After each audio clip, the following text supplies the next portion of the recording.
Welcome! Today we're tackling one of the most common architecture decisions in applied AI. When you need a language model to know your domain, your product catalog, your legal contracts, your code base's conventions, do you reach for Retrieval-Augmented Generation, or do you fine-tune the model itself? These aren't just two techniques. They intervene at completely different points in the system. RAG changes what the model sees at the moment it answers a question. Fine-tuning changes what the model actually knows, baked into its weights. By the end of this session, you'll have a clear, practical framework for choosing between them, not just a list of definitions.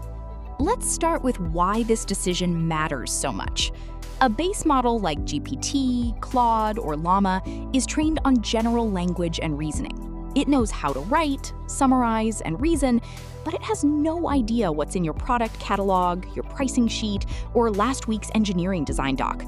Closing that gap is the central engineering problem behind almost every serious LLM application. Three forces shape which solution you should reach for. First, knowledge freshness. Documents, prices, and policies can change daily, and baking every fact into a model's weights simply doesn't scale at that pace. Second, cost of iteration. Retraining or fine-tuning for every new fact is slow and expensive compared to just updating a search index. And third, trust and traceability. Regulated and enterprise use cases often need an answer that can be traced back to a specific source document, not just trusted on faith. Keep those three forces in mind. They're going to come back again and again as we compare these two approaches. And to be clear up front, this isn't an academic distinction. Teams that pick the wrong strategy don't just waste a sprint. They often end up rebuilding an entire data pipeline months later once the mismatch becomes obvious in production. Here's the one diagram to remember from this entire talk. One base model, two different paths for teaching it your domain. On the left is RAG. When a query comes in, the system retrieves relevant chunks of text from an external knowledge base, augments the prompt with that context, and only then does the model generate its answer. Notice that the knowledge itself never touches the model. It's assembled fresh every single request. On the right is fine-tuning. Here, the process happens ahead of time. You curate a training dataset, train the model, often using a parameter-efficient method like LoRa, evaluate it, and then deploy the updated weights. By the time a user asks a question, the knowledge is already compiled into the model itself. There's no retrieval step at inference time at all. That's the core trade-off, and it explains almost everything we'll cover today. RAG keeps knowledge editable and citable, but it adds a retrieval hop and depends entirely on retrieval quality. Fine-tuning removes that runtime dependency, but it freezes knowledge at training time, and updating it means running a whole training pipeline again. Let's zoom into RAG's architecture in enough detail that you could actually build it. It starts offline, before any user ever asks a question. Source documents get broken into chunks and embedded into a vector space. Then, at query time, the user's question gets embedded using that same model and compared against the vector store to find the top matches by similarity.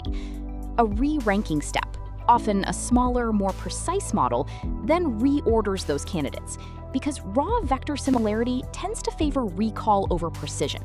It's good at finding roughly relevant chunks, but not always the single best one. Finally, the selected chunks get assembled into the prompt along with the user's question, and the model generates a grounded answer. Three engineering choices dominate RAG quality: chunk size and overlap, which control how much context actually survives retrieval; the embedding model, which sets the ceiling on how well semantic matching works; and whether you include re-ranking at all. Teams that skip it tend to see the biggest quality complaints. And here's a production reality worth remembering. The most common RAG failure isn't the model hallucinating. It's the retrieval step returning the wrong chunks, and the model faithfully summarizing irrelevant context. When you're debugging a RAG system, start at retrieval, not at the prompt. It's worth asking yourself for your own system, if your retrieval step returned the wrong 3 paragraphs, would your model even be able to tell? Most of the time, the honest answer is no, which is exactly why retrieval evaluation deserves as much attention as evaluating the generated answer itself. Now let's look at the other path in equal depth. What actually happens during a fine-tuning run? Full fine-tuning updates every weight in the model, which is expensive and risks degrading the model's general capabilities. LoRa takes a different approach. It freezes the base weights and trains small, low-rank adapter matrices that get injected into the attention layers. In the example on screen, that's roughly 0.3% of the total parameters, a tiny fraction of the full model. The real bottleneck isn't compute, it's data. Teams typically need hundreds to a few thousand high-quality domain question and answer pairs, and dataset quality matters far more than raw volume. After training, those adapters can either be merged into the base model for a single deployable artifact, or served alongside it and swapped per use case, which is popular when you need several domain variants from one base model. Here's the most important production lesson on this slide. Fine-tuning is far more reliable at teaching format, tone, and task behavior than at reliably memorizing facts. If your goal is pure factual recall, RAG generally outperforms fine-tuning, even with a large training set. Don't fine-tune expecting the model to absorb facts the way a database would. One more detail worth noting from the code on screen: which layers you target with the adapters matters. Targeting the attention projection layers, labeled QProj and VProj here, is a common default that balances capability gain against training cost. And evaluating on held-out domain tasks afterward isn't optional. Skip that step, and it's easy to ship a fine-tune that overfits to your training examples while quietly degrading the model's general reasoning ability. Let's consolidate everything into one reference table. Knowledge freshness and setup cost both favor RAG for anything that changes on a weekly or daily basis. Editing a vector index is operationally much closer to a database update than a model release. Inference latency, on the other hand, favors fine-tuning. RAG's retrieval hop typically adds tens to a few hundred milliseconds, depending on index size and whether you're re-ranking. Explainability strongly favors RAG, because retrieved chunks can be surfaced as citations, while a fine-tuned model has no built-in way to say which training example produced a given answer. The single most important low here is best for. RAG excels at fact lookup over large, changing corpora. Fine-tuning excels at teaching consistent style, tone, output format, or specialized task behavior. And in production, latency budgets often end up being the deciding factor more than teams expect going in. A customer-facing chat product with a strict sub-second response requirement may roll out a multi-hop RAG pipeline with re-ranking, even if RAG would otherwise be the better fit for accuracy. Data requirements tell a similar story. RAG can work against an entire document corpus with no manual labeling at all, while fine-tuning requires curated, labeled examples, which is real, ongoing human effort that's easy to underestimate when you're scoping a project.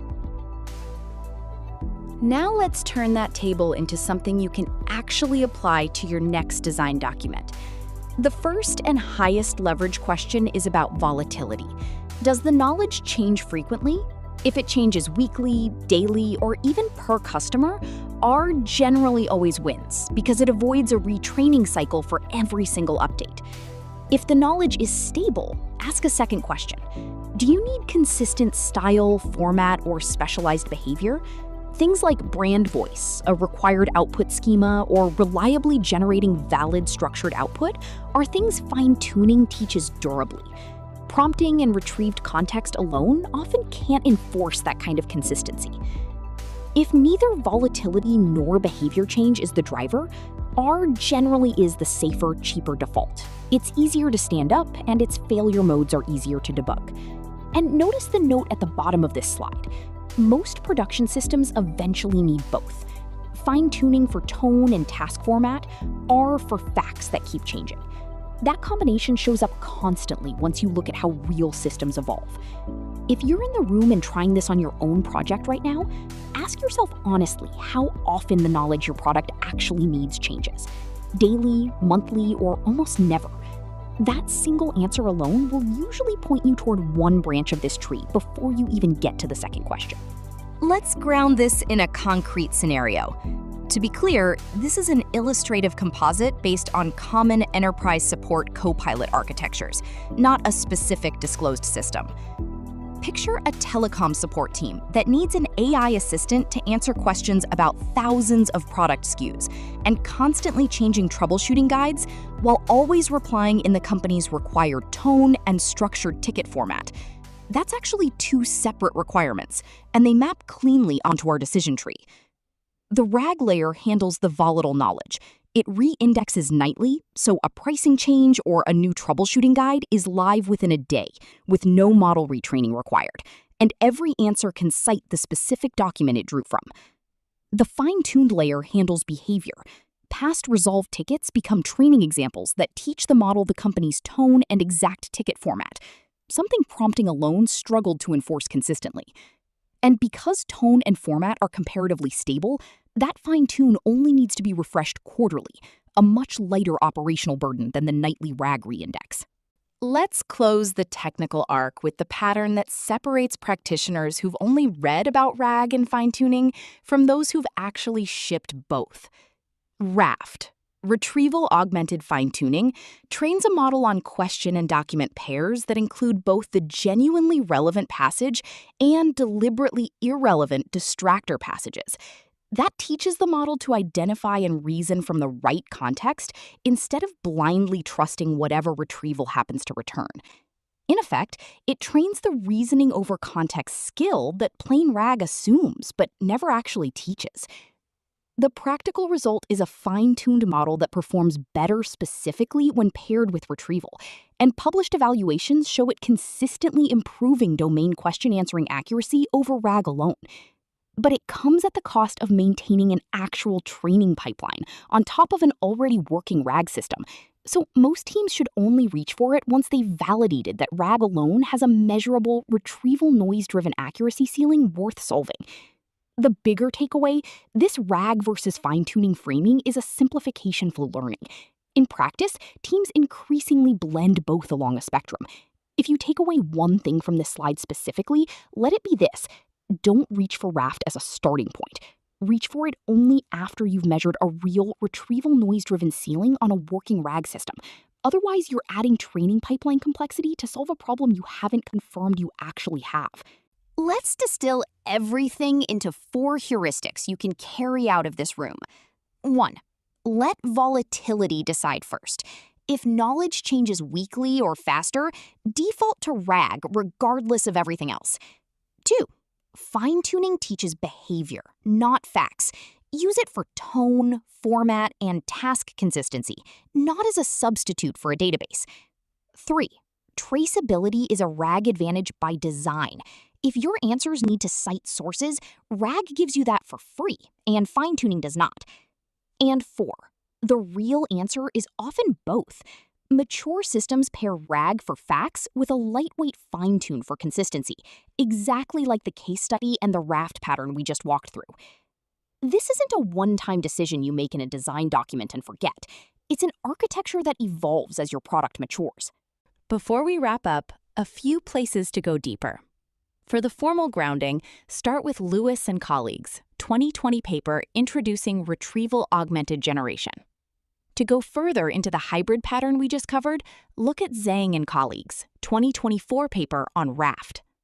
On the tooling side, LangChain and Llama Index are the most widely adopted frameworks for building the retrieval pipeline we walked through earlier, and Hugging Face's PEFT library is the standard tool for the LoRa-based fine-tuning approach from our code walkthrough.